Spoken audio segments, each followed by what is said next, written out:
فضیلت الشیخ سید شاہ ولی اللہ عمری حفظہ اللہ اور اس اجلاس کے مقرر خصوصی فضیلت الشیخ عبدالغفار سلفی مدنی حفظہ اللہ اور دیگر آئے ہوئے تمام مہمانوں کا دل کی گہرائیوں سے میں استقبال کرتا ہوں۔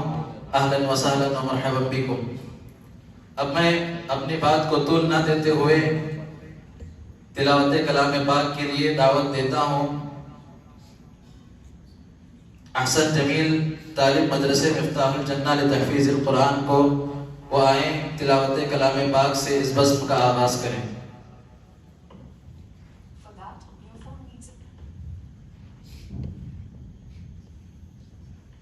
السلام علیکم ورحمۃ اللہ وبرکاتہ۔ اعوذ باللہ من الشیطان الرجیم، بسم اللہ الرحمن الرحیم۔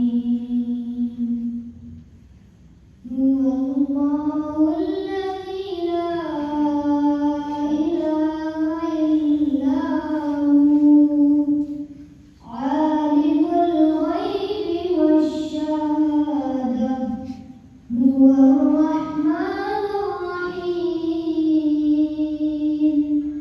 هو اللہ الذی لا الہ الا هو الملك القدوس السلام المؤمن المهيمن العزيز الجبار المتكبر، سبحان الله عما يشركون۔ هو الله الخالق البارئ المصور له الأسماء الحسنى، يسبح له ما في السماوات والأرض، وهو العزيز الحكيم۔ السلام علیکم ورحمۃ اللہ وبرکاتہ۔ جزاکم اللہ خیر۔ اب میں آپ کے سامنے ایک ایسے خطیب کو دعوت دینا چاہتا ہوں جو خطابت کے شہسوار اور خطیب باکمال، جن کی شخصیت آپ لوگوں کے لیے محتاج تعارف نہیں ہے، جن کے بیانات سے آپ لوگ فائدہ اٹھاتے رہتے ہیں۔ میری مراد فضیلت الشیخ عبدالغفار سلفی مدنی حفظہ اللہ، جن کا موضوع خطابت شہادت حسین رضی اللہ تعالی عنہ ہے۔ شیخ اپنے موضوع کی وضاحت فرمائیں۔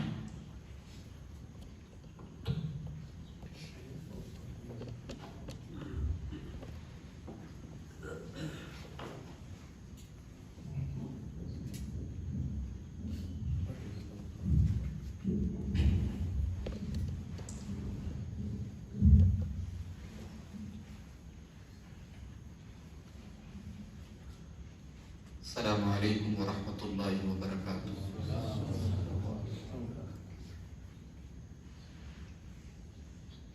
الحمد للہ نحمده ونستعینه ونستغفره ونعوذ باللہ من شرور انفسنا ومن سیئات اعمالنا، من يهده الله فلا مضل له ومن يضلل فلا هادي له، واشهد ان لا اله الا الله وحده لا شريك له، واشهد ان محمدا عبده ورسوله۔ يا أيها الذين آمنوا اتقوا الله حق تقاته ولا تموتن إلا وأنتم مسلمون۔ يا أيها الناس اتقوا ربكم الذي خلقكم من نفس واحدة وخلق منها زوجها وبث منهما رجالا كثيرا ونساء واتقوا الله الذي تساءلون به والأرحام إن الله كان عليكم رقيبا يا أيها الذين آمنوا اتقوا الله وقولوا قولا سديدا يصلح لكم أعمالكم ويغفر لكم ذنوبكم ومن يطع الله ورسوله فقد فاز فوزا عظيما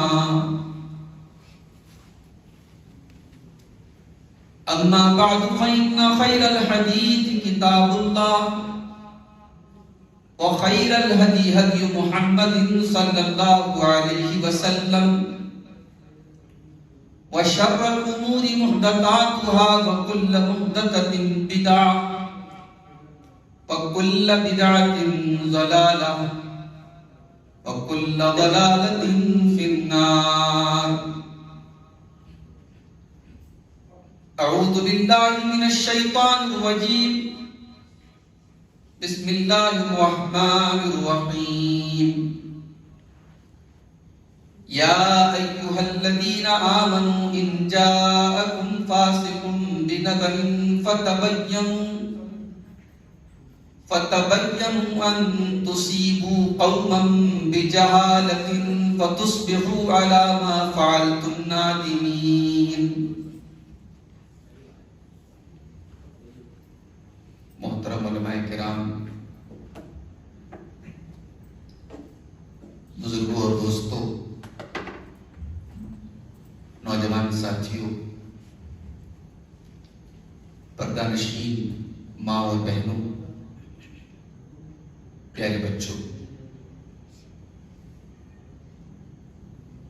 شہر میسور میں یہ میری پہلی آمد ہے. بہت دنوں سے خواہش بھی تھی اور کئی بار پلان بھی بنا، لیکن اللہ تعالیٰ کی مشیت نہیں تھی. آج اللہ تعالیٰ کے فضل و کرم سے اس عظیم الشان مسجد میں، مسجد الرحمان میں آپ کے سامنے اس پروگرام میں حاضر ہوں اور بڑے نازک موضوع پر، بڑے حساس موضوع پر کچھ بات کرنے کا مجھے حکم ملا ہے. موضوع ہے شہادت حسین رضی اللہ تعالی عنہ. بچہ بچہ جانتا ہے، بہت مشہور بات ہے کہ محرم الحرام کے مہینے کی 10 تاریخ کو، جس کو ہم عاشورہ کہتے ہیں، سن 61 ہجری میں تاریخ اسلام کا ایک ایسا واقعہ پیش آیا جو بہت دردناک بھی تھا، بہت افسوسناک بھی تھا، اور جس واقعے نے بہت گہرا اثر ڈالا ہے امت کے اوپر. جس واقعے کو ہم واقعہ کربلا کہتے ہیں، کہ شہادت حسین کہتے ہیں. یہ واقعہ جتنا مشہور ہے اتنا ہی یہ متضاد ہے. اس واقعے کے اندر اتنی گتھیاں ہیں، اتنی پہلیاں ہیں جن کو سلجھانا بہت مشکل کام. خاص طور سے اس واقعے کے 2 جو بنیادی راوی ہیں، جو مین نیریٹرز ہیں اس پورے واقعے کے، ابو مخنف لوط بن یحییٰ اور ہشام الکلبی، کربلا کے پورے واقعے کی یہ 2 بنیادی راوی ہیں جن سے اس پورے واقعے کی ڈیٹیل ہم کو ملی. اور ہمارے محدثین نے جو اصول بنایا ہے کسی راوی کی روایت کو لینے کا، اس اصول کی کسوٹی پر یہ دونوں راوی بہت ہی ناقابل اعتبار راوی، ان پر ٹرسٹ نہیں کیا جا سکتا، ان پر بھروسہ نہیں کیا جا سکتا۔ یہ دونوں راوی ایک ایسے فرقے سے تعلق رکھتے ہیں جو حضرت ابو بکر عمر کو برا بھلا کہتا ہے، جو صحابہ کرام سے دشمنی رکھتا ہے۔ اب ظاہر ہے کہ جو انسان حضرت ابو بکر، حضرت عمر، حضرت عثمان جیسے صحابہ کو نہ بخشتا ہو، اس سے ہم کیا ایکسپیکٹ کر سکتے ہیں کہ وہ حضرت معاویہ کے بارے میں کیا صحیح بات بولے گا؟ کیا وہ یزید کے بارے میں صحیح بات بولے گا؟ ان دونوں راویوں نے کربلا کے اس پورے واقعے کو اتنا ڈرامائی انداز میں بیان کیا کہ ہر سال محرم کی 9 تاریخ اور 10 تاریخ کو بیان کرنے والے اس واقعے کو اتنا بڑھا چڑھا کر کے بیان کرتے ہیں جیسے پوری امت کی تاریخ میں یہ اکلوتی شہادت رہی۔ ایسا تو نہیں ہے میرے بھائی، اسلامی تاریخ شہیدوں کے خون سے رنگین ہے۔ اسلام کی تاریخ میں حضرت سمیہ رضی اللہ تعالی عنہا کے خون سے لے کر کے آج کی تاریخ تک اگر کسی بندے مومن کا خون اللہ کی راہ میں اگر گرتا ہے تو وہ شہداء میں شامل ہے۔ لیکن کسی شہادت پر یہ غم، یہ واویلا، یہ ماتم، یہ قصے، یہ کہانیاں، یہ جھنڈیاں، یہ تعزیے، یہ ماتم، یہ کالے کپڑے، یہ کالی جھنڈیاں، یہ خرافات، یہ بدعات تو نہیں ہوتی۔ ایسا لگتا ہے کہ اس واقعے کو بنیاد بنا کر کے امت کے ایموشنز کو اور امت کے جذبات کو بلیک میل کیا گیا اور محمد رسول اللہ کے دین کے مقابلے میں ایک نیا دین کھڑا کیا گیا۔ حضرت حسین کے نام کا سہارا لیا گیا، لیکن دراصل حضرت حسین کا نام لے کر کے حسین رضی اللہ تعالیٰ عنہ کے نانا کی شریعت کا مذاق بنایا گیا۔ آج دنیا اسلام کو محرم کے مہینے میں ہمارے مسلمان بھائی پوری دنیا میں جو کچھ کرتے ہیں، ہماری یہ حرکتیں اسلام کو ریپرزینٹ کرتی ہیں۔ دنیا ہماری ان حرکتوں سے یہ اندازہ لگاتی ہے یہ اسلام ہے۔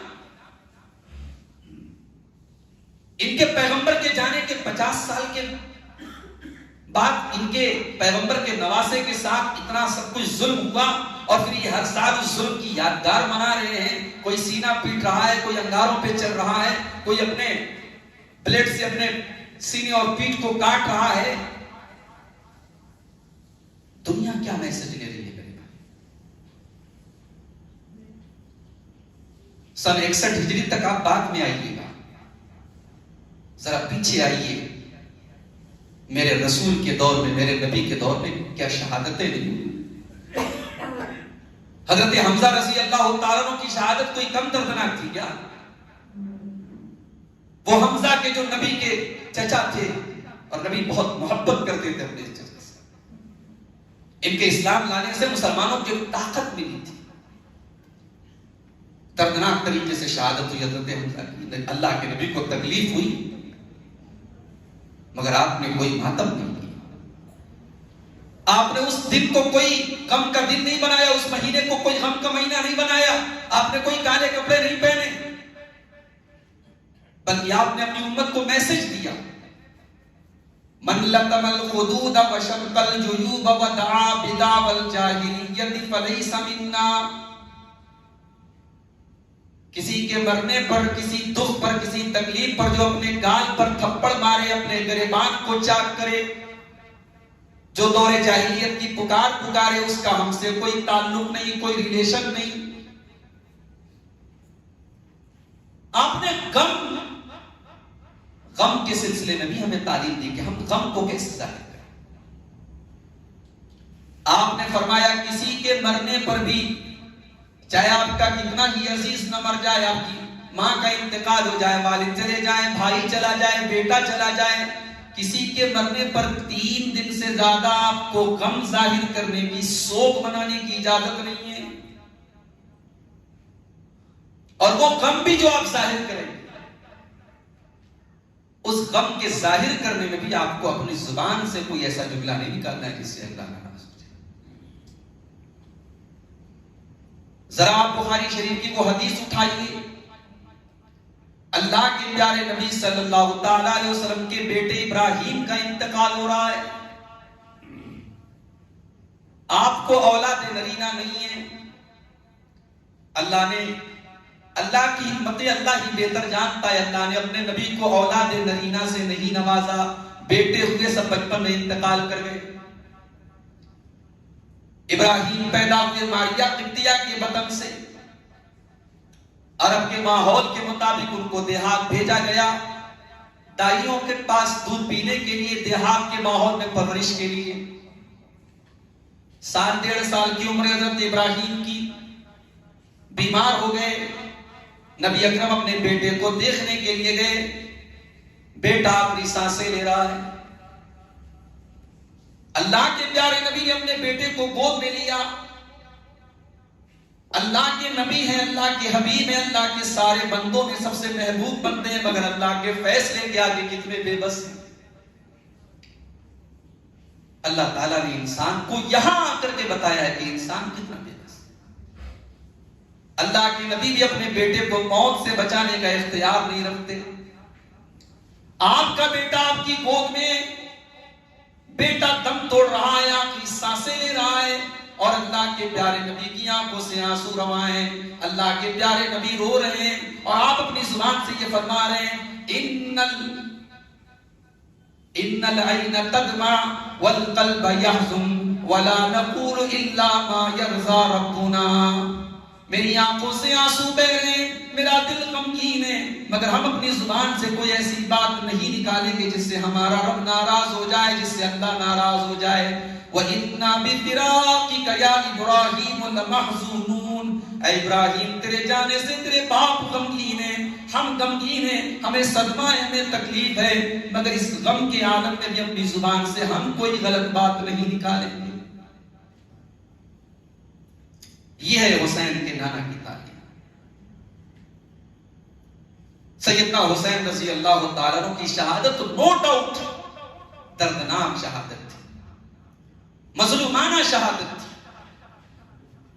مگر کیا اس شہادت کے واقعے کے بارے میں ہم جو کچھ سنیں اس کو بیان کر دیں، جو کچھ بیان کیا جائے اس کو سچ مانیں؟ نہیں، یہ حسین کے نانا کی تعلیم نہیں.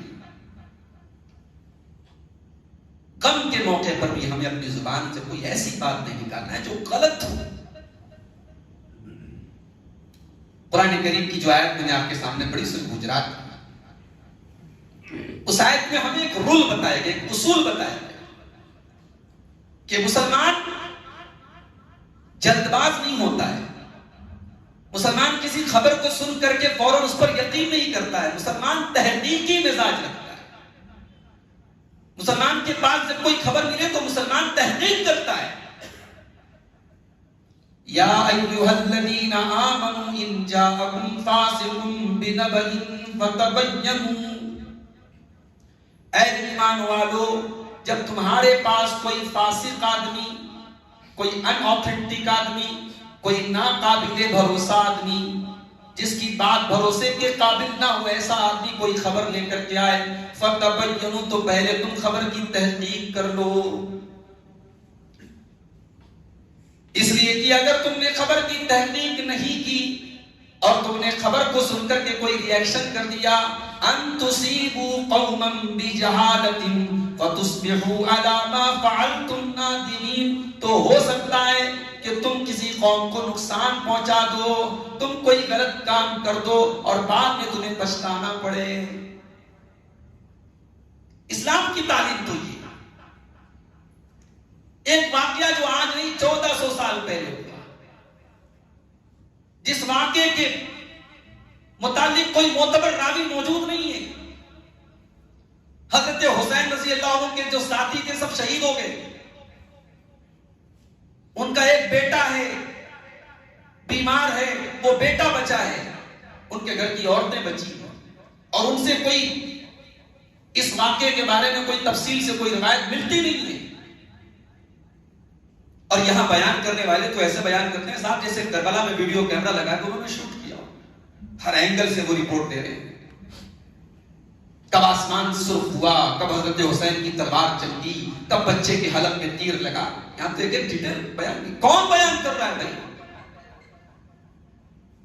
حسین رضی اللہ تعالیٰ عنہ کے ساتھ جو لوگ تھے وہ سب تو شہید ہو گئے. اب کیا بیان وہ لوگ کر رہے ہیں جنہوں نے حضرت حسین کا مقابلہ کیا، اور اگر وہ لوگ بیان کر رہے ہیں تو کیا ان کا بیان بھروسے کے قابل مانا جائے گا؟ آج مزاج یہ بنا دیا گیا کہ کربلا کے واقعے پر جو بیان کیا جا رہا ہے اس کو چپ چاپ مان لو، نہیں مانو گے تو تم کو یزیدی کہا جائے. آج امت کو دو گروپوں میں بانٹ دیا گیا. حضرت حسین کی شہادت پر جو بھی جھوٹ سچ جو بھی بیان کیا جا رہا ہے آنکھ مود لو، مان لو، تب آپ حسینی ہو. اور جہاں آپ نے کہا نہیں صاحب ہم ہر بات نہیں مانیں گے، ہم تحقیق کریں گے، فوراً ٹائٹل لگے گا آپ یزیدی. کیوں؟ کیا نعوذ باللہ اگر ہم واقعہ کربلا کے بارے میں اگر ہم تحقیق کی بات کرتے ہیں تو ہم یزید کا سپورٹ کر رہے ہیں اور حضرت حسین کی مخالفت کر رہے ہیں؟ نہیں، اس غلط فہمی کو آپ دل سے نکال دیجیے. اس پورے واقعے کو ہم یزید ورسز حسین کے اینگل سے دیکھیں ہی نہیں. ہمارا عقیدہ یہ، ہمارا ایمان یہ، لاکھوں یزید مل کر کے حضرت حسین کے پاؤں کی دھول کے برابر نہیں ہو سکتے. حسین صاحب یہ رسول ہے، حسین نواسہ رسول ہے، حسین اہل بیت میں سے، حسین وہ کہ جنہیں نبی نے اپنے کندھے پہ سوار کر کے نماز پڑھی. حسین وہ کہ جو نبی کی پیٹھ پہ سوار ہے تو نبی اپنے سجدوں کو طویل کر دے رہے ہیں کہ میرے نواسے کو تکلیف نہ پہنچے. حسین وہ کہ جن کی شہادت کی پیشن گوئی اللہ کے نبی نے اپنی زندگی میں دے دی تھی. حسین وہ کہ جن کے بارے میں نبی نے فرمایا حسن و حسین کے بارے میں من احبنی فلیحب ہذین، جو مجھ سے محبت کرتا ہے وہ ان دونوں سے محبت کرے. حسین وہ کہ جن کے بارے میں نبی نے فرمایا سبت من اسباط، یہ میرا نواسا ہے میری اولاد میں سے. حسن و حسین وہ کہ جن کے بارے میں نبی نے فرمایا سیدہ شباب اہل الجنت الحسن والحسین، یہ جنتی نوجوانوں کے سردار. حسین وہ کہ اماں عائشہ فرماتی ہے، صحیح مسلم کی روایت ہے، پیارے نبی صلی اللہ علیہ وسلم نکلے ایک دن صبح کے وقت اور کالے رنگ کی ایک چادر اللہ کے نبی اوڑے ہوئے تھے. اتنے میں حضرت فاطمہ آئی، اللہ کے پیارے نبی نے اپنی چادر میں ان کو شامل کر دیا، ان کو داخل کر دیا. حضرت علی آئے، ان کو داخل کر دیا. پھر حضرت حسن و حسین آئے، ان کو داخل کر دیا. اور جب یہ چاروں لوگ اللہ کے نبی کی چادر میں سمٹ آئے تو پیارے نبی نے فرمایا، قرآن کریم کی وہ آیت پڑھی 22ویں پارے کی سورہ احزاب کی آیت نمبر 33، انما یرید اللہ لیذہب عنکم الرجس اہل البیت ویطہرکم تطہیرا. اے نبی کے اہل بیت، اے نبی کے گھر والوں، اللہ تعالیٰ تم سے ہر طریقے کی گندگی کو دور کرنا چاہتا ہے اور اللہ تم کو مکمل طریقے سے پاک و صاف کرنا چاہتا ہے. اللہ کے نبی نے حسن و حسین کو اپنے اہل بیت میں شامل کیا. ترمذی کی روایت ہے، حضرت ام سلمہ کہتی ہے، سیم وہی روایت، ام سلمہ کہتی ہے کہ اللہ کے نبی صلی اللہ علیہ وسلم نے اپنی چادر میں حضرت علی کو، حضرت فاطمہ کو، حضرت حسن کو، حضرت حسین کو شامل کیا اور کہا اللہم ہؤلاء اہل بیتی، اے اللہ یہ میرے اہل بیت ہیں، اے اللہ تو ان سے گندگی کو دور کر دے، ان کو پاک و صاف کر دے. لیکن یہاں ایک پوائنٹ نوٹ کر لیجئے گا، بہت سارے لوگ یہ سمجھتے ہیں کہ صاحب اہل بیت کو تو وہی لوگ مانتے ہیں جو اہل بیت کے کا غم مناتے ہیں، جو ماتم کرتے ہیں، جو کالے کپڑے پہنتے ہیں. بڑے پوائنٹ کی بات آپ کو بتا رہا ہوں. اہل بیت کی محبت کا دعویٰ کرنے والے اور اہل بیت کے نام پر آنسو بہانے والوں سے پوچھو کہ اہل بیت کون، تو کہتے ہیں صاحب اہل بیت میں سے 4 لوگ ہیں، حضرت علی، حضرت فاطمہ، حضرت حسن، حضرت حسین، بس یہی 4 لوگ اہل بیت میں سے. کیا یہ بات صحیح ہے؟ ایک کامن سینس کی بات یہ، کہ تفسیر بھائی نے اگر مجھ کو دعوت دی اور کہا کہ شیخ صاحب آپ اپنے فیملی کو لے کر کے آئیے، اپنے اہل بیت کو لے کے آئیے، اور شیخ صاحب اپنے پڑوسی کو لے کے آ جائیں، دوستوں کو لے کے آ جائیں، فیملی کو چھوڑ دیں، بیوی کو چھوڑ دیں، بچوں کو چھوڑ دیں، تو تفسیر بھائی دھیرے سے ضرور پوچھیں گے کہ صاحب آپ کے اہل بیت کہاں ہیں، آپ کی فیملی کہاں ہے؟ تو کامن سینس کی بات تھی کہ انسان کی فیملی میں سب سے پہلے اس کی بیوی اور اس کے بچے شامل ہوں۔ یہ کون سی اہل بیت کی محبت ہے کہ آپ اللہ کے رسول کے داماد کو اور آپ کے نواسوں کو اور آپ کی بیٹی کو تو آپ کے اہل بیت میں مانتے ہیں، اور اللہ کے نبی کی بیویوں کو اہل بیت سے خارج مانتے ہیں،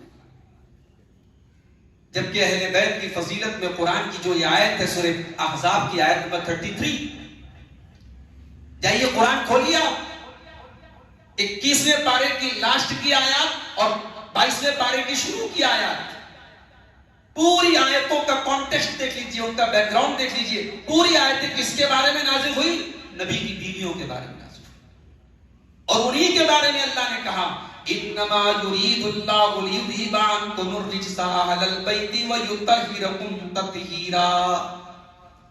اے نبی کے اہل بیت، اے نبی کی بیویوں، اے نبی کی گھر والیوں، اللہ تعالیٰ تم سے ہر طریقے کی گندگی کو پاک کرنا چاہتا ہے۔ اللہ تمہیں پردے کا حکم دے رہا ہے، اللہ تمہیں غیر مردوں کے ساتھ نرمی کے ساتھ بات کرنے سے منع کر رہا ہے، اللہ تم کو یہ حکم دے رہا ہے کہ اپنے گھروں میں جمی رہو، اللہ تم کو یہ حکم دے رہا ہے کہ بن سنور کر کے نہ نکلا کرو، اللہ تم کو نماز قائم کرنے کا حکم دے رہا ہے، اللہ تم کو زکوٰۃ ادا کرنے کا حکم دے رہا ہے۔ یہ سارے احکامات تم کو کیوں دیے جا رہے ہیں؟ اس لیے کہ اللہ تعالیٰ ہر طریقے کی گندگی سے تم کو پاک کرنا چاہتا ہے۔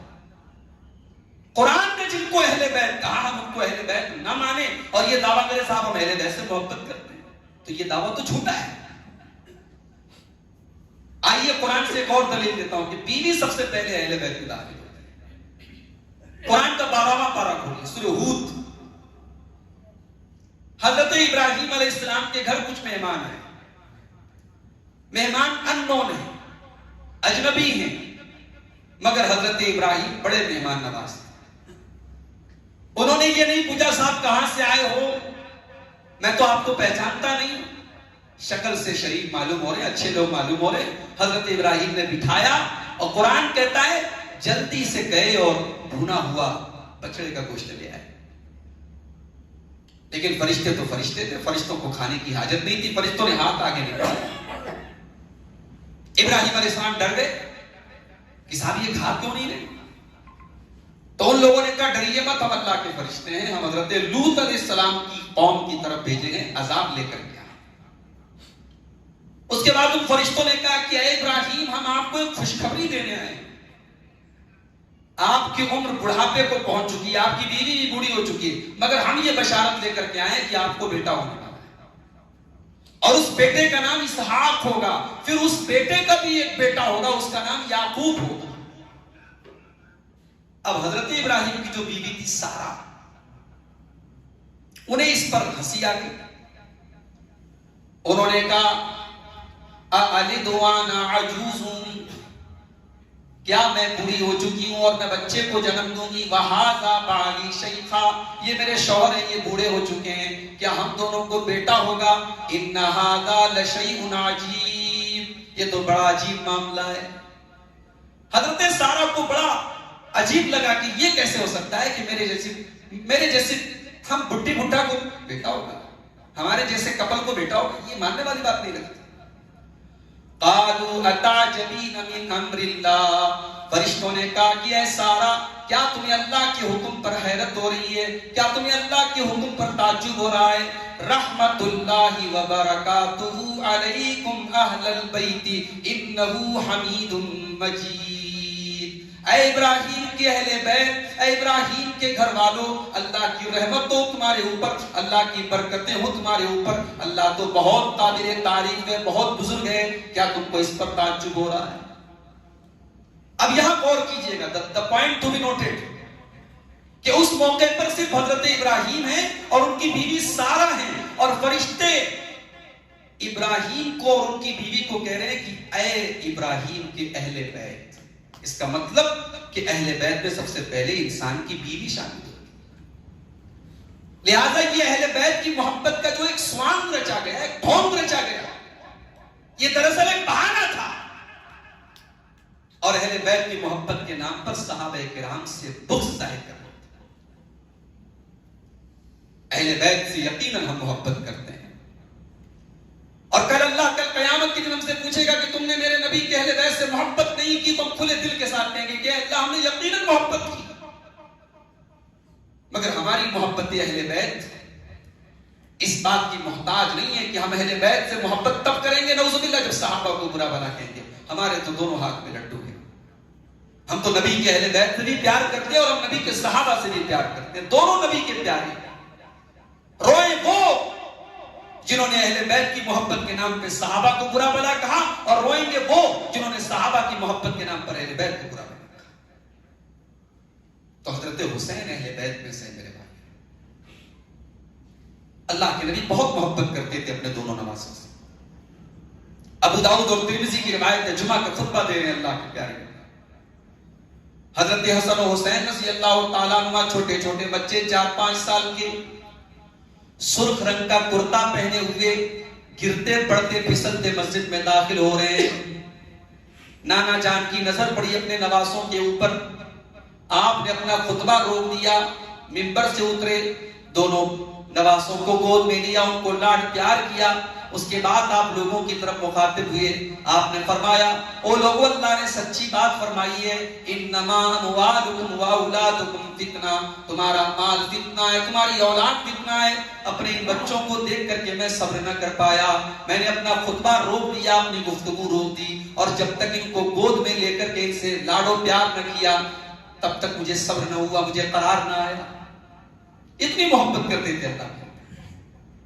اب ظاہر ہے کہ جو حضرت حسین کی فضیلتوں کو دیکھے گا، جانے گا، حضرت حسین کی شہادت کا واقعہ پڑھے گا، تو ظاہر ہے اس کے ایموشنز اور اس کے جذبات تو بڑھ جائیں گے. وہ کیسے معاف کرے گا اس انسان کو جس کو وہ سمجھے گا کہ ہاں یہ واقعہ کربلا کا ذمہ دار ہے.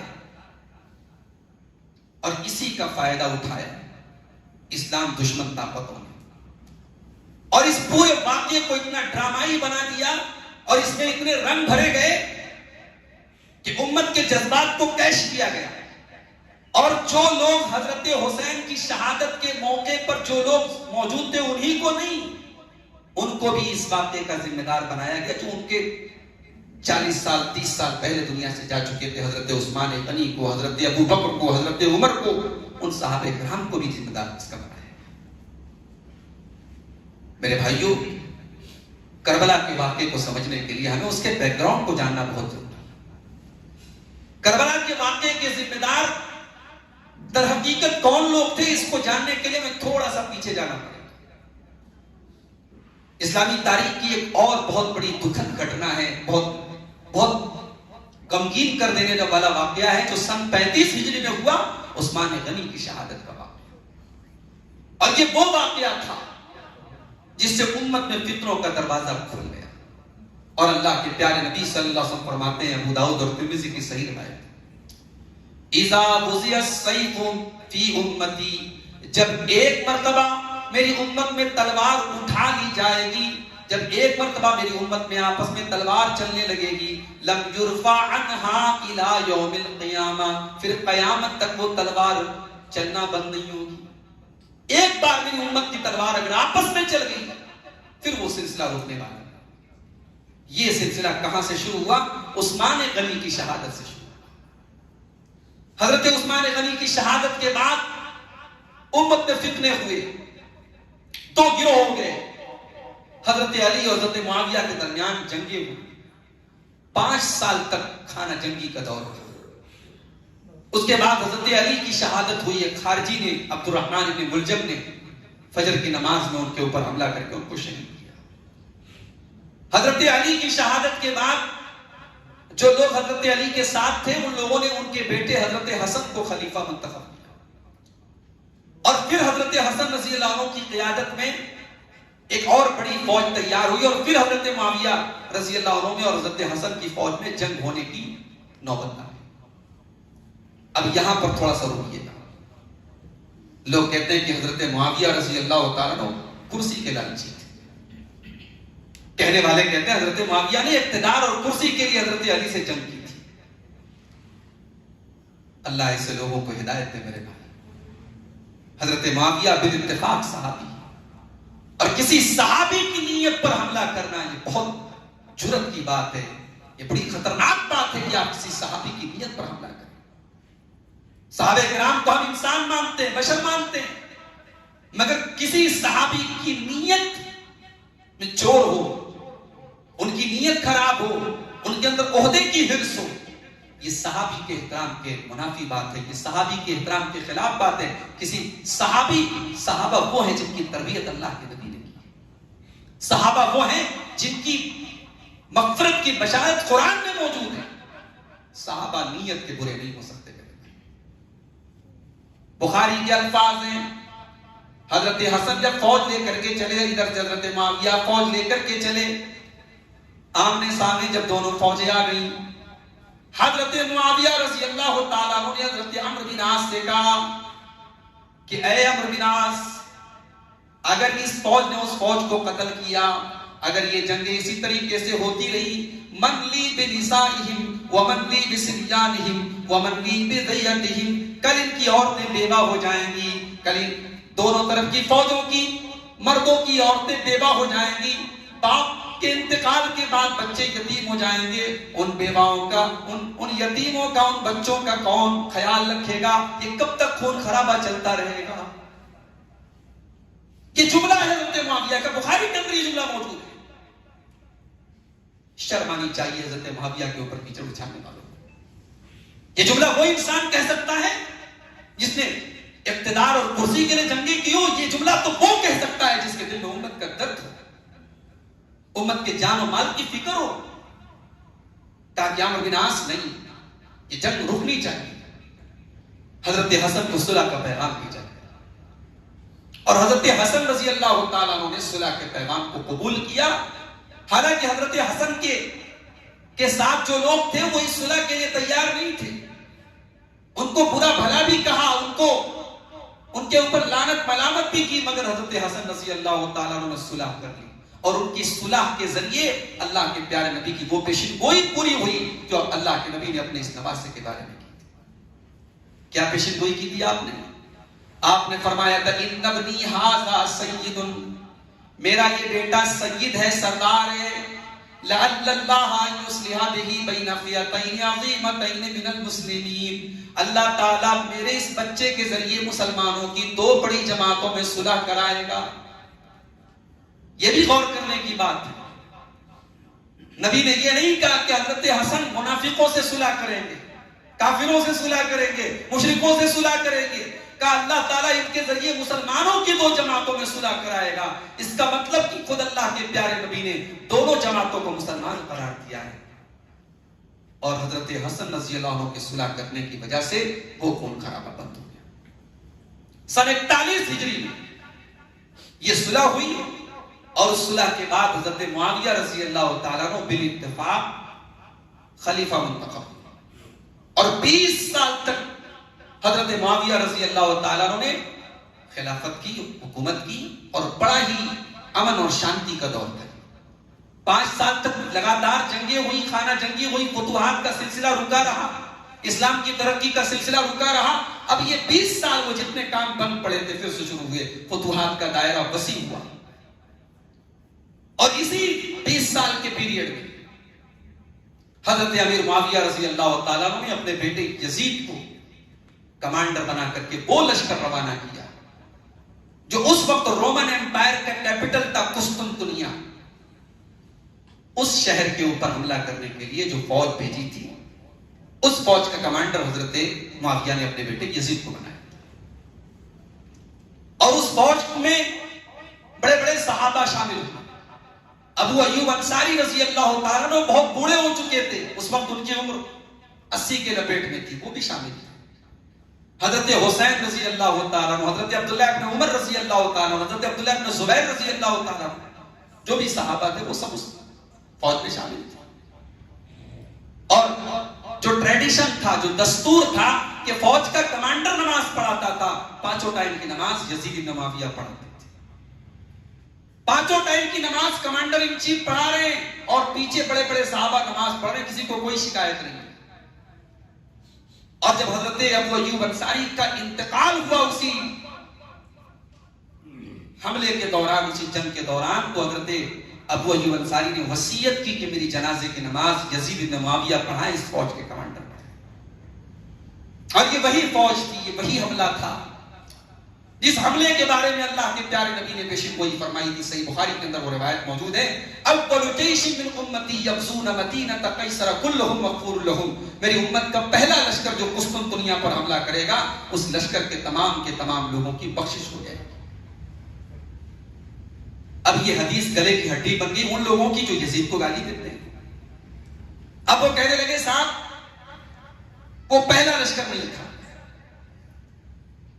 حضرت معاویہ کے دور میں کئی لشکر گئے تھے, یزید بعد کے کسی لشکر میں کمانڈر بنا کر کے بھیجا گیا تھا. اور ہمارے پڑوس کے بہت بڑے اسکالر مانے جاتے ہیں ڈاکٹر طاہر القادری صاحب, انہوں نے اپنی تقریر میں کہا کہ تم یزید کو جنت میں بھیج رہے ہو اس حدیث کو بنیاد بنا کر. انہوں نے ایک کتاب کی روایت پڑھی. کتاب کون ہے؟ ابن اسیر کی الکامل. انہوں نے کتاب کھول کے عبارت پڑھی کہ یزید کو حضرت معاویہ نے کمانڈر بنا کر کے بھیجا. یزید وہاں شراب پی رہا تھا اور اپنی لونڈیوں کے ساتھ ناچ گانا کر رہا تھا. باپ کو پتہ لگا, باپ نے بہت ڈانٹا, برا بھلا کہا اور اس کو واپس بلا لیا. کہ یہ حقیقت ہے اور تم یزید کو جنت میں بھیج رہے ہو. الکامل ابن الاسیر کی وہ کتاب ہے جس کے اندر کوئی سند نہیں. ایک ایسی کتاب کی روایت کی بنیاد پر جو بے سند کتاب ہے, طاہر القادری صاحب نے یزید کے خلاف یہ مقدمہ کھڑا کیا کہ صاحب اس نے شراب پی اور لونڈیوں کے ساتھ ناچ گانا. اب آپ اپنے دل پر ہاتھ رکھ کے بتائیں, اگر یہ بات سچ تھی کہ حضرت معاویہ نے اپنے بیٹے کو کمانڈر بنا کے بھیجا دشمن کا مقابلہ کرنے کے لیے, وہاں وہ شراب پی رہا ہے, لونڈیوں کے ساتھ ناچ گانا کر رہا ہے, اور پھر اسی بیٹے کو حضرت معاویہ کچھ سالوں کے بعد اپنے باپ نومینیٹ کر دیتے ہیں خلافت کے لیے, تو اس کے بعد میرے بھائی کون آدمی, ذرا اپنے دل پر ہاتھ رکھ کے بتائے, اب اس کے بعد کون آدمی ہے جو حضرت معاویہ کو صحیح آدمی کہے گا, جو ان کی تعریف کرے گا, جو ان کو رضی اللہ تعالیٰ عنہ کہے گا. اگر آپ حضرت معاویہ کو رضی اللہ عنہ بھی کہہ رہے ہیں, ان کی تعریف کر رہے ہیں, ان کو صحابی مان رہے ہیں, اور پھر آپ اس طریقے کی یزید کے بارے میں جھوٹی سچی روایتوں کو صحیح مان رہے ہیں, تو پھر آپ تو بالکل کنٹراڈکشن پیدا کر رہے ہیں. دو متضاد چیزوں کو آپ مان رہے ہیں کہ ایک ایسا بیٹا جو اسلامی فوج کا کمانڈر ہو کر کے ایسی حرکتیں کر رہا ہے, اسے حضرت معاویہ پوری امت کا خلیفہ بنا کے جا رہا ہے. ایسا تو نہیں ہو سکتا. بہرحال حضرت معاویہ کا جو دور تھا 20 سال کا بڑا پرسکون دور تھا. اس دور میں حضرت حسن و حسین رضی اللہ تعالیٰ عنہ ہر سال مدینہ سے دمشق آتے تھے. اب یہاں پر یہ بھی نوٹ کر لیجیے, عثمان غنی کے دور تک اسلامی کیپٹل مدینہ تھی. حضرت علی نے اپنے دور میں حالات کے تحت اپنا کیپٹل کوفہ کو بنا لیا. پھر حضرت معاویہ جب خلیفہ ہوئے تو چونکہ ان کے ساتھ جو سپورٹرز تھے وہ زیادہ تر شام کے سیریا کے لوگ تھے, تو انہوں نے سیریا کی جو سب سے بڑا شہر تھا دمشق, انہوں نے دمشق کو اپنا کیپٹل بنا دیا. تو مدینہ سے دمشق ظاہر ہے کافی لمبا ہے, کافی دور ہے.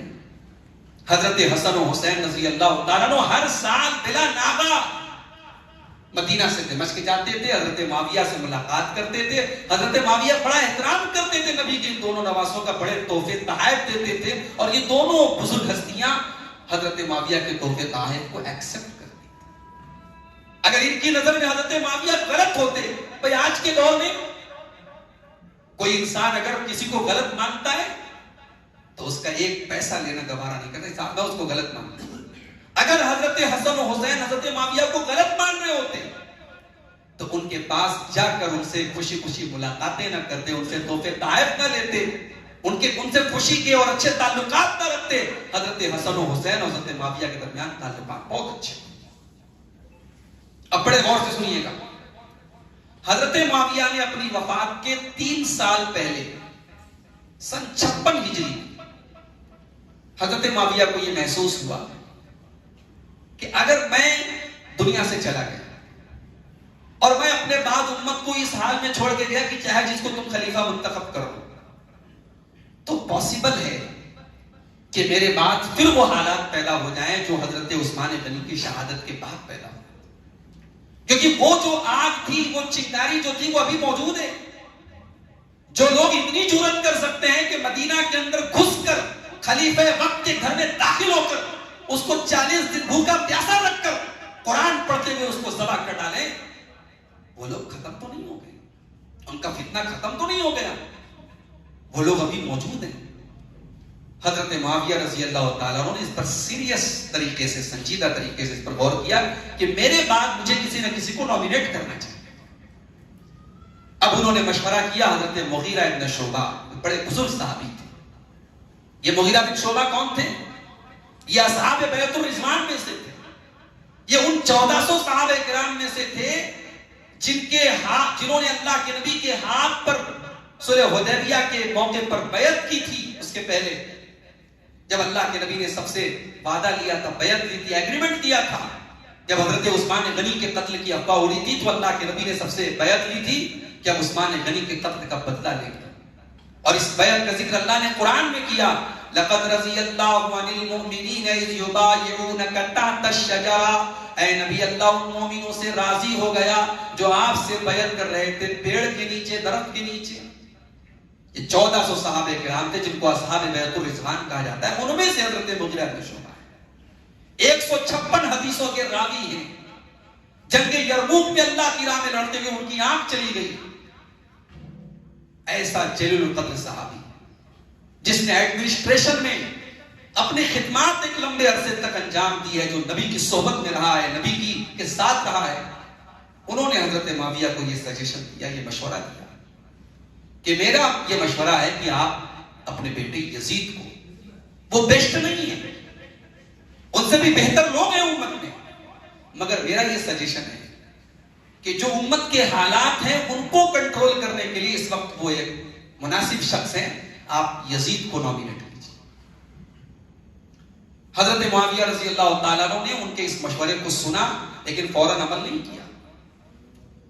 تمام اسلامی ریاستوں کا دورہ کیا. دمشق سے مکہ آئے، مدینہ آئے، کوفہ گئے، بصرہ گئے اور ہر جگہ کے ذمہ دار لوگوں سے مشورہ کیا.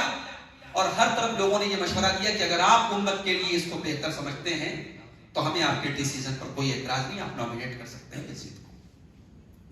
اب یہاں سنیے گا، تاریخ میں ایسی بھی روایتیں ملتی ہیں کہ حضرت معاویہ جب مکہ آئے یا مدینہ آئے تو بڑے بڑے صحابہ کی گردن پہ تلوار رکھ کر کے ان سے یزید کو نامینیٹ کرنے پر ان سے بیعت کی کہ میں اپنے بعد یزید کو نامینیٹ کر رہا ہوں، تو تیار ہو کے نہیں ہوں. اور گردن پر تلوار دیکھ کر سب نے کہا ہاں تیار. ان روایتوں کا پہلی بات تو یہ کہ کوئی سر پیر نہیں ہے، ان کے راوی سب جھوٹے اور بزاق قسم کے. دوسری بات یہ کہ ان راویوں نے یہ نہیں سوچا کہ ہم حضرت معاویہ کی دشمنی میں یہ روایتیں گڑھ رہے ہیں، مگر یہ دشمنی صرف حضرت معاویہ سے نہیں ہو رہی ہے. جن بزرگوں کی گردن پہ تلوار رکھی گئی ان کا کیریکٹر کیا سمجھ میں آ رہا ہے. وہ اتنے بزدل تھے، نعوذ باللہ، اتنے کمزور تھے کہ تلوار دیکھ کر کے ڈر گئے اور ایک ظالم، ایک فاسق، ایک شرابی اور ایک برے آدمی کو نامینیٹ کرنے پر تیار ہو گئے. تو یہ بالکل بے بنیاد بات ہے. حضرت معاویہ کے دل میں کوئی چور نہیں تھا اور نہ انہوں نے اپنے بیٹے یزید کو اس لیے نامینیٹ کیا تھا کہ وہ ان کا بیٹا تھا. یہ بھی نوٹ کر لیجیے بات. اور یہ بات میں اتنے یقین کے ساتھ کیوں کہہ رہا ہوں؟ حضرت معاویہ نے جمعہ کے خطبے میں منبر پر کھڑے ہو کر اللہ کے گھر میں دعا کی تھی. کیا دعا کی تھی؟ ذرا وہ دعا کے الفاظ سنو. اس کو امام ذہبی نے اپنی تاریخ اسلام میں نقل کیا ہے. حضرت معاویہ نے دعا کی تھی، اللہم ان کنت احدت لیزید لما رأیت من فضلہ فبلغ ما عملت. اے اللہ، اگر میں یزید کو اپنے بعد اس لیے نامینیٹ کر رہا ہوں، اس لیے نامزد کر رہا ہوں کیونکہ میں اس کو اس لائق سمجھتا ہوں، تو اے اللہ میں جس چیز کی امید یزید سے کر رہا ہوں تو اس چیز تک اس کو پہنچا دے اور اس کی مدد فرما. وَإِن كُنْتُ انما حملنی حب الوالد لولدہ. اور اے اللہ، اگر میں نے یزید کو اس لیے نامینیٹ کیا ہے کیونکہ میں باپ ہوں اور بیٹے کی محبت نے مجھے اس کے لیے مجبور کیا ہے، وَأَنَّهُ لَيْسَ لِمَا سَمَعْتُ، اور وہ اس عہدے کے لائق نہیں ہے، فَقْبِضْهُ قَبْلَ أَن يَبْلُغَ ذَلِكَ. تو اے اللہ تو یزید کو اٹھا لے اس حکومت تک پہنچنے کے. اللہ، ایک باپ جس کے دل میں چور ہو اپنے بیٹے کے حق میں اتنی بڑی دعا نہیں کر سکتا. یہ تو ایک طریقے سے بددعا ہوگی. اگر نعوذ باللہ یزید واقعی میں اتنے برے انسان تھے جتنا ان کو برا بنا دیا، ان کو ویلن بنا دیا گیا، تو منبر پہ کھڑے ہو کے جمعہ کے دن اللہ کے گھر میں ایک باپ ایسے دعا نہیں کر سکتا. یہ واقعہ ہوا سن 56 ہجری. حضرت معاویہ کے انتقال کے 3-3.5 سال پہلے کا واقعہ ہے. انہوں نے تمام اسلامی ریاستوں کا دورہ کیا اور ہر طرف لوگوں نے یہ سجیشن دیا کہ آپ اگر نامینیٹ کر رہے ہیں تو ہم اس پر تیار. اب غور سے سنیے گا. حضرت معاویہ کا انتقال ہو گیا. کب انتقال ہوا؟ رجب سن 60. واقع کربلا کے تقریباً 6 مہینہ پہلے. محرم 61 ہجری میں کربلا کا واقعہ ہوا. رجب، شعبان، رمضان، شوال، ذی القعدہ، ذی الحجہ، محرم. رجب سے 7واں مہینہ ہے محرم. حضرت معاویہ کا انتقال ہوا.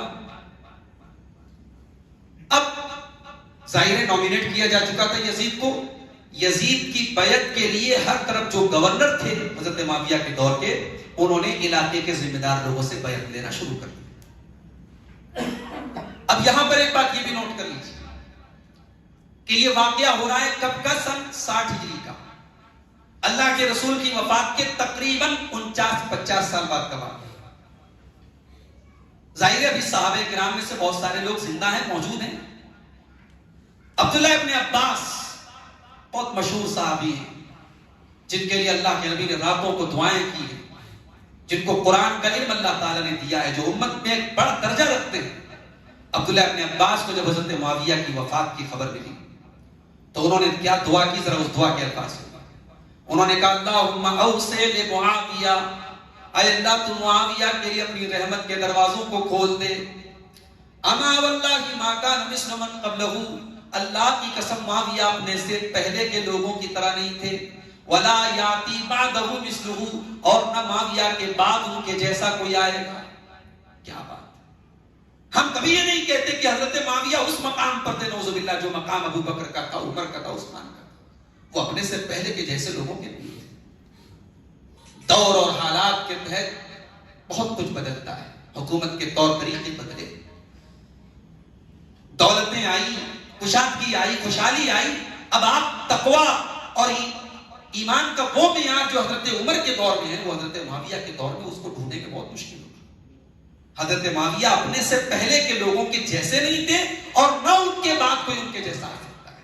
یہ عبداللہ ابن عباس کا بڑا بہترین کمنٹ ہے. اس کے بعد کہتے ہیں وَإِنَّ ابْنَهُ یزید، ان کا بیٹا یزید لَمِن صَالِحِ آلِهِ، ان کا نیک بیٹا ہے. فَالْزِمُوا مَجَالِسَكُمْ، تو اے لوگوں تم اپنے اپنے گھروں پہ رہو. وَآتُوا طَاعَتَكُمْ وَبَيَّتَكُمْ، اور تم خلیفہ وقت کی اطاعت کر لو، ان کے ہاتھ پر بیعت کر لو، کوئی کسی طریقے کا کوئی فتنہ نہ پیدا کرے. یہ عبداللہ ابن عباس سینئر صحابی ہیں اس وقت جو موجود صحابہ ہیں. ان کا یہ کمنٹ ہے کہ بھائی وہ نیک ہیں، اچھے باپ کے بیٹے ہیں، خود بھی نیک ہے، ان کے ہاتھ پر بیعت کرو. اصل میں یزید کے تعلق سے جو ایک نیگیٹو ماحول بنایا گیا کربلا کے واقعے کی بنیاد بنا کر کیا گیا. کربلا کے واقعے کے بعد ایک اور واقعہ ہوا یزید کے دور میں، وہ بھی بہت خطرناک واقعہ تھا. مدینہ کے اندر بغاوت ہو گئی اور یزید کی فوج نے مدینہ پر حملہ کیا. اب بڑے غور سے سنیے گا. یزید کی فوج نے جب مدینہ پر حملہ کیا تو اس وقت حضرت حسین کے ایک سوتیلے بھائی تھے، حضرت علی کے بیٹے تھے، ان کا نام تھا محمد ابن حنفیہ. یہ حضرت حسین کے سوتیلے بھائی تھے. تو جو لوگ باغی تھے وہ لوگ ان کے پاس گئے اور کہا کہ آپ یزید کے خلاف ہمارا ساتھ دیجئے اور یزید کے خلاف آپ بغاوت کیجئے. تو انہوں نے کہا، ان لوگوں نے یزید کی کمپلینٹ کی کہ یزید شراب پیتا ہے، نماز چھوڑتا ہے اور اللہ کی کتاب کے احکام سے تجاوز کرتا ہے. اب غور کیجئے گا، یہ واقعہ کربلا کے بعد کا واقعہ ہے. حضرت حسین کی شہادت ہو چکی ہے، اس کے بعد کا واقعہ ہے. حضرت محمد ابن حنفیہ کہتے ہیں قد حضرتہ واقمت عنده فرأيته مواظبا على الصلاة. کہتے کیسی بات کر رہے ہو تم لوگ؟ میں تو یزید کے ساتھ رہا ہوں، میں نے دیکھا وہ نماز کے پابند ہیں، متحریا للخیر، بھلائی کے طلبگار ہیں، یسأل عن الفقہ، اور دین کے مسائل کے بارے میں سوال و جواب کرتے ہیں، ملازما للسنہ، اور سنت کی پابندی کرتے ہیں۔ تو ان لوگوں نے کہا کہ یزید نے آپ کو دکھانے کے لیے ایسا کیا ہوگا۔ تو حضرت محمد بن حنفیہ نے کہا کہ یزید کو مجھ سے کیا ڈر تھا یا مجھ سے کیا امید تھی، یزید کو میرے سامنے بننے کی کیا ضرورت تھی۔ اس کا مطلب کہ اسی دور میں پروپیگنڈا شروع ہو چکا تھا، اور واقع کربلا کے بعد حضرت حسین کے گھر کے ایک انسان کی بہت بڑی یہ شہادت اور گواہی ہے۔ اس واقعے کی گتھیوں کو سلجھانے کے لیے حضرت محمد بن حنفیہ کا یہ کمنٹ ہمیں ضرور اپنے سامنے کرنا چاہیے کہ اگر یزید کا کردار اتنا برا ہوتا تو ان کے گھر کا ان کے سوتیلے بھائی جو بہت احترام کرتے تھے حضرت حسین کا، اور حضرت حسین ان کا بہت احترام کرتے تھے، محمد بن حنفیہ، اتنا بہترین کمنٹ انہوں نے کیا کہ نماز کے پابند ہیں، دین پر چلنے والے ہیں، سنت کے جانکار ہیں، اتنا بڑا کمنٹ وہ نہیں کر سکتے تھے۔ اب یہاں ایک سوال پیدا ہوتا ہے، بہت بڑا سوال ہے، بھئی حضرت حسین جیسے انسان موجود ہیں، عبداللہ ابن عمر جیسے لوگ موجود ہیں، عبداللہ ابن عباس جیسے لوگ موجود ہیں، عبداللہ ابن زبیر جیسے لوگ موجود ہیں، تو حضرت معاویہ نے یزید کو خلیفہ کیوں نامینیٹ کیا؟ تو یہاں ایک چیز نوٹ کر لیجیے، ایسی کوئی شرط نہیں ہے اسلام میں کہ خلیفہ وہی بن سکتا ہے جو بیسٹ ہو۔ اسلام میں ایسی کوئی کنڈیشن نہیں ہے۔ اسلام کے اندر یہ کنڈیشن تو ہے کہ خلیفہ اس کو بنایا جائے جو خلیفہ بننے کے لائق ہو، اس کے اندر ایسی خوبیاں ہو کہ وہ امت کی باغ ڈور سنبھال سکے، مگر وہ سب سے بہترین انسان ہو، یہ کوئی کنڈیشن نہیں ہے۔ یہ تو ایک اتفاق تھا کہ حضرت ابوبکر صدیق اپنے دور میں بیسٹ تھے، حضرت عمر اپنے دور میں بیسٹ تھے، حضرت عثمان اپنے دور میں بیسٹ تھے، حضرت علی اپنے دور میں بیسٹ تھے، مگر یہ کوئی شریعت کا رول نہیں تھا اور نہ ہر دور میں اس کو اپلائی کیا جا سکتا۔ اور یہ بات حضرت معاویہ بھی جانتے تھے کہ میرے بیٹے سے بھی بہتر لوگ موجود ہیں اس وقت مسلمانوں کے درمیان، مگر امت کے کلمے کو ایک رکھنے کے لیے، امت کے اندر اتحاد کو قائم رکھنے کے لیے انہوں نے افضل لوگوں کو چھوڑ کر کے ان سے کمزور درجے کے آدمی کو خلیفہ نامینیٹ کیا اپنے پیچھے، تاکہ امت کا اتحاد قائم رہے۔ اور یہ بات جو میں کہہ رہا ہوں اس کے پیچھے میری دلیل کیا ہے، آئیے میں ایک آپ کو بہت مضبوط دلیل آپ کو پیش کر رہا ہوں۔ امام ذہبی نقل کرتے ہیں اپنی کتاب تاریخ اسلام میں کہ صحابی رسول حضرت بشیر کے پاس جب حمید بن عبد الرحمن یزید کی ولی عہدی کے وقت آئے تو حضرت بشیر رضی اللہ تعالیٰ نے بڑی پیاری بات کی، انہوں نے کہا یقولون انما یزید لیس بخیر امت محمد، لوگ کہتے ہیں کہ یزید اس امت میں سب سے بہترین انسان نہیں ہے، وَأَنَا أَقُولُ ذَلِكَ، میں بھی کہتا ہوں کہ یزید بیسٹ نہیں ہے، وَلَكِنْ لَأَنْ يَجْمَعَ اللَّهُ أُمَّةَ مُحَمَّدٍ، لیکن اللہ تعالیٰ امت محمد کو جمع رکھے، امت کا اتحاد قائم رکھے، أَحَبُّ إِلَيَّ مِنْ أَنْ تَفْتَرِقَ، امت کے بٹوارے سے بہتر ہے مجھے یہ چیز، امت میں تفرقہ پیدا نہ ہو، اس لیے یزید سب سے بہترین انسان نہیں ہے، ان سے بھی اچھے لوگ موجود ہیں، مگر میں اس بیعت کے لیے تیار ہوں، میں بیعت کرتا ہوں۔ یہ اس وقت کے دور میں زیادہ تر صحابہ کا یہی اوپینین تھا۔ اور یہاں ایک بات میں اور آپ سے کہنا چاہوں گا کہ حضرت معاویہ نے پوری نیک نیتی کے ساتھ، دل میں کوئی چور نہیں تھا، انہوں نے یزید کو اس عہدے کے لائق سمجھ کر نامینیٹ کیا تھا، مگر بعد کے واقعات سے یہ بات سمجھ میں آئی کہ حضرت معاویہ کا ڈیسیژن صحیح ثابت نہیں ہوا۔ مگر تاریخ بہت بے رحم ہوتی ہے، تاریخ ہمارے حساب سے نہیں چلتی۔ عثمان غنی کی شہادت ہوئی تو ہوئی، ہم جب پڑھتے ہیں ہماری آنکھوں سے آنسو آتے ہیں، ہم ان حالات کو دیکھ کر کے ہمیں درد ہوتا ہے، مگر ہم کچھ کر نہیں سکتے، اللہ تعالیٰ کی مشیت تھی اور وہ حالات ہوئے۔ اللہ تعالیٰ کی تقدیر میں یہ بات بھی لکھی تھی کہ کربلا میں یہ ثانیہ ہونا ہے اور حسین رضی اللہ تعالیٰ کو شہادت کے مقام تک پہنچنا ہے، اور یہ سب کچھ ہونا تھا میرے بھائی۔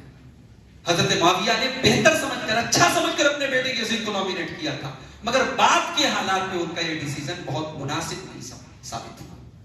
جو بعد میں جو فتنے پیدا ہوئے، چاہے کربلا کا واقعہ ہو، جو اور بھی بعد میں جو واقعات ہوئے، لیکن ظاہر ہے کہ اللہ تعالیٰ کی ایک مشیت تھی کہ یہ معاملہ ہو کر کے رہا۔ اب یہاں یزید کو جب نامینیٹ کیا جا رہا تھا، حضرت معاویہ رضی اللہ تعالیٰ عنہ اپنے بعد جب یزید کو نامینیٹ کر رہے تھے تو حضرت معاویہ کا اسٹینڈ کیا تھا؟ حضرت معاویہ نے عبداللہ بن عمر رضی اللہ تعالیٰ عنہ سے کہا تھا کہ انی خفت ان اذر الرعیۃ من بعدی کالغنم المطیرۃ لیس لها راعی. کہا کہ اے عبداللہ مجھے ڈر ہے میں امت کو ایسے حال میں نہ چھوڑ کے چلا جاؤں کہ بارش کی رات ہے، طوفانی رات ہے اور بکریوں کا ریوڑ ہے اور کوئی ان کی نگرانی کرنے والا نہیں ہے، میں اس امت کو اس حال میں نہیں چھوڑ کے جا سکتا، مجھے اس بات کا ڈر ہے. اسی لیے علامہ ابن خلدون رحمۃ اللہ علیہ لکھتے ہیں کہ حضرت معاویہ نے اپنے بیٹے جو یزید کو اپنے بعد نامینیٹ کیا اس کی وجہ صرف اور صرف اتنی تھی، مراعات المصلحۃ فی اجتماع الناس، لوگوں کے اندر اجتماعیت باقی رہ جائے، واتفاق احوائہم، اور لوگوں میں اتفاق رہے، بے اتفاق اہل الحل والعقد علیہ حینئذ. اس دور کے جو اہل حل و عقد تھے، اس دور کے جو مضبوط لوگ تھے وہ اسی بات پر متفق ہو سکتے تھے، اس لیے کہ اس دور میں اہل حل و عقد کون لوگ تھے؟ بنو امیہ کے لوگ تھے، اور بنو امیہ اپنے علاوہ کسی اور کی خلافت پر اس وقت راضی نہیں ہو سکتے تھے، اور قریش کا سب سے مضبوط قبیلہ اس وقت وہی تھا. تو حضرت معاویہ رضی اللہ تعالیٰ عنہ نے اس لیے یزید کو ترجیح دی اور افضل کو چھوڑ کر کے مفضول کو انہوں نے اپنے بعد خلیفہ نامینیٹ کیا، اور حضرت معاویہ کے بارے میں اس کے علاوہ کچھ اور سوچا نہیں جا سکتا. یہ علامہ ابن خلدون نے بہت ہی بہترین انالائز کیا ہے اس پورے واقعے کو، آپ ان کے مقدمہ ابن خلدون کی بات پڑھ سکتے ہیں. اب حضرت معاویہ کی وفات ہو گئی رجب سن 60 کربلا کے واقعے کے تقریباً 7 مہینہ پہلے. حضرت معاویہ نے اپنے انتقال کے پہلے ایک وصیت کی تھی اپنے بیٹے کو. اس وصیت میں انہوں نے حضرت حسین کے بارے میں بھی کچھ وصیت کی. آئیے اس وصیت کو ابن جریر طبری نے جو الفاظ نقل کیے ہیں اس میں حضرت حسین کے بارے میں کیا وصیت کی تھی میں وہ جملہ آپ کو پڑھ کے سنانا چاہتا ہوں. حضرت معاویہ نے وصیت میں لکھا تھا، یہ کہا تھا وَأَمَّا الْحُسَيْنُ بْنُ عَلِي، جہاں تک حضرت حسین ابن علی کا معاملہ ہے، فَإِنَّهُ رَجُلٌ خَفِيفٌ، میرے بیٹے یزید وہ جذباتی انسان ہے، وَأَرْجُو أَن يَكْفِيَهُ اللَّهُ بِمَنْ قَتَلَ أَبَاهُ، اور مجھے امید ہے کہ جن لوگوں نے ان کے والد کو قتل کیا، ان کے بھائی کو ذلیل کیا، ان کا انجام دیکھ کر کے، ان کے حالات دیکھ کر کے حضرت حسین سمجھ جائیں گے. وَإِنَّ لَهُ رَحِمًا مَاسَّةً، اور میرے بیٹے یزید یہ بات یاد رکھو کہ حضرت حسین کے ساتھ ہمارا بڑا گہرا رشتہ ہے. وَحَقًّا عَظِيمًا، بہت بڑا حق ہے. وَقَرَابَةَ مُحَمَّدٍ، اور محمد صلی اللہ علیہ وسلم کے ساتھ ان کی رشتہ داری ہے. وَلَا أَظُنُّ أَهْلَ الْعِرَاقِ تَارِكِينَ، اور مجھے یقین ہے کہ عراق والے ان کو چھوڑیں گے نہیں. حَتَّى يُخْرِجُوهُ، ان کو تمہارے مقابلے میں لا کے کھڑا کر دیں گے. فَإِن قَدَرْتَ عَلَيْهِ، تو بیٹا اگر تم حضرت حسین تمہارے مقابلے میں آ جائیں اور تمہیں ان کے اوپر کنٹرول حاصل ہو جائے، فَاصْفَحْ عَنْهُ، تو ان سے درگزر سے کام لینا. فَإِنِّي لَوْ أَنِّي صَاحِبُهُ، تمہاری جگہ اگر میں ہوتا اور میرے مقابلے میں بھی حضرت حسین سامنے آگے ہوتے، لَعَفَوْتُ عَنْهُ، تو میں ان کو معاف کر دیتا. یہ وصیت کی حضرت معاویہ نے اپنے بیٹے یزید کو. اب یہاں ایک بات اور نوٹ کیجیے، حضرت معاویہ کی جب وفات ہوئی حضرت حسین اس وقت کہاں تھے؟ مدینہ میں تھے.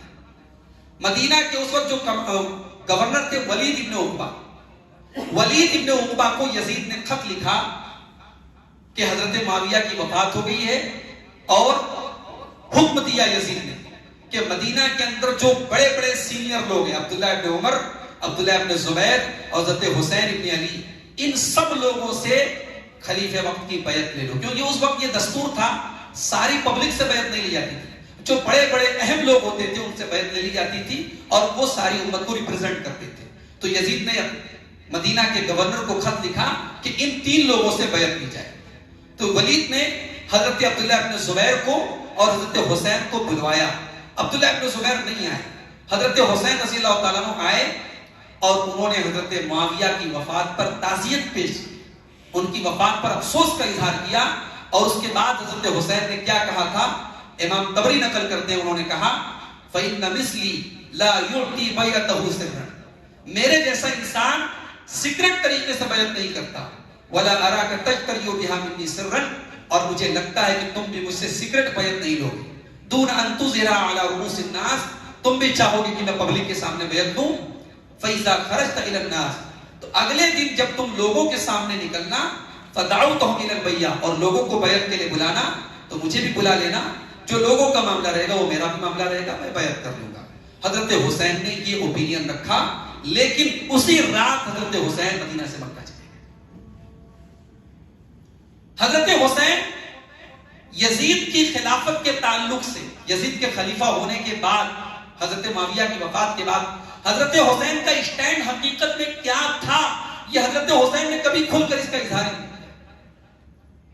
بعض علماء یہ کہتے ہیں کہ حضرت حسین رضی اللہ تعالیٰ عنہ کا یہ اسٹینڈ تھا کہ وہ یزید کو خلیفہ نہیں سمجھتے تھے، ان کا یہ اسٹینڈ تھا کہ عراق والے، کوفہ والے یزید کو خلیفہ ماننے کے لیے تیار نہیں ہے، لہذا یزید کی خلافت مکمل نہیں ہوئی ہے اور میں عراق چلا جاتا ہوں، کوفہ چلا جاتا ہوں، اگر سارے لوگ میرے ہاتھ پر بیعت کر لیتے ہیں تو پھر مسلمانوں کا صحیح خلیفہ میں ہوں، نہ کہ یزید ہے۔ ایک اسٹینڈ علماء نے حضرت حسین کے عمل سے، ان کے کام سے اس کا اندازہ لگایا، ورنہ حضرت حسین نے اپنی زبان سے کہیں اس کا اظہار نہیں کیا۔ یہ بہت پوائنٹ کی بات ہے، اس کو نوٹ کیجیے۔ بھئی آپ یزید کو اتنی بری باتیں کر رہے ہیں، گالیاں دے رہے ہیں، حضرت حسین نے کبھی یزید کے خلاف ایک بھی لفظ کیوں نہیں کہا؟ جب ان کے پاس گورنر جا کر کے بیعت لینے کی بات کر رہے ہیں، وہ صاحب کہہ دیتے ہیں کہ میں کیوں کروں ایسے خلیفہ کی بیعت جو شراب پیتا ہے، جو ایسا ہے، جو ویسا ہے۔ حضرت حسین نے جو بات کہی، گول گول بات کہی، انہوں نے کھل کر کے کسی بات کا اظہار نہیں کیا اور رات ہی رات مدینہ چھوڑ کر کے مکہ چلے گئے۔ اور یہاں ایک بات اور نوٹ کیجیے، کربلا کا واقعہ محرم میں پیش آ رہا ہے۔ حضرت حسین رجب کے مہینے میں مدینہ چھوڑ کے مکہ جا رہے ہیں اور وہاں پورا شعبان کا مہینہ گزارا، وہاں پورا رمضان گزارا، وہاں شوال گزارا، وہاں ذی القعدہ گزارا، 4 مہینے انہوں نے مکہ میں گزارے۔ 4 مہینے تک کوفہ والے ان کو خط لکھتے رہے، یزید کو ساری رپورٹیں مل رہی ہیں، یزید نے کوئی ایکشن نہیں لیا حضرت حسین نے۔ بھائی دشمن مانتے ہو نا، حضرت حسین کا دشمن ہے یزید، تو اس کے بعد تو بڑا بہترین موقع تھا، حضرت حسین نے بیعت نہیں کی، بیعت کیے بغیر مدینہ چھوڑ کے مکہ چلے گئے، ایکشن لے لیتے، فوج کو بھیج دیتے، کسی فوج کو نہیں بھیجا، کوئی ایکشن نہیں لیا۔ 4 مہینے بڑی خاموشی سے گزرے، لیکن حضرت حسین نے بیعت نہیں کی، یہ بات یزید کو بھی پتا ہے، یہ بات کوفہ والوں کو بھی پتا ہے۔ اب کوفہ والوں نے لیٹر پر لیٹر اور خط پر خط لکھے اور حضرت حسین کو خط لکھا کہ ہم آپ کو خلیفہ مانتے ہیں، ہم اس انسان کو خلیفہ نہیں مانتے۔ حضرت حسین رضی اللہ تعالیٰ عنہ نے جب یہ مسلسل ان کو خطوط ملے تو انہوں نے اپنے چچا زاد بھائی مسلم بن عقیل کو کوفہ بھیجا کہ وہاں جاؤ اور حالات کا جائزہ لو۔ یزید کو ساری رپورٹ مل رہی ہے۔ یزید نے اس وقت کوفہ کے گورنر کو، حضرت نعمان بن بشیر تھے کوفہ کے گورنر، ان کو چینج کیا اور ان کی جگہ بہت سخت اور بہت اسٹرکٹ حاکم عبید اللہ ابن زیاد کو کوفہ کا نیا گورنر منتخب کیا۔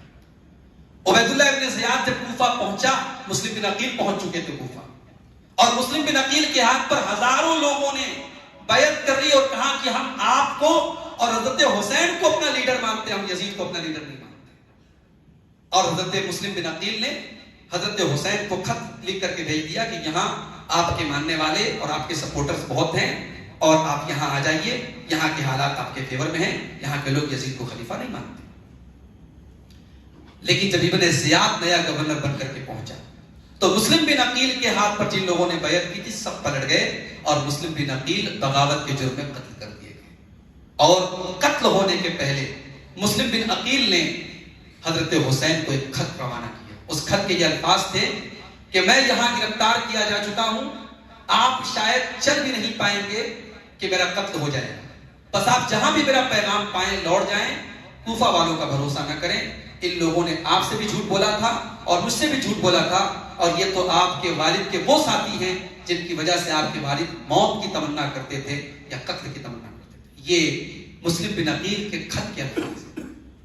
حضرت حسین رضی اللہ تعالیٰ عنہ مسلم بن عقیل کا پہلا والا خط پا کر کے روانہ ہو چکے، اپنے بچوں سمیت، اپنے گھر کی عورتوں سمیت، اپنے ساتھیوں سمیت 72 لوگوں کے ساتھ حضرت حسین رضی اللہ تعالیٰ عنہ مدینہ سے کوفہ کے لیے روانہ ہو چکے۔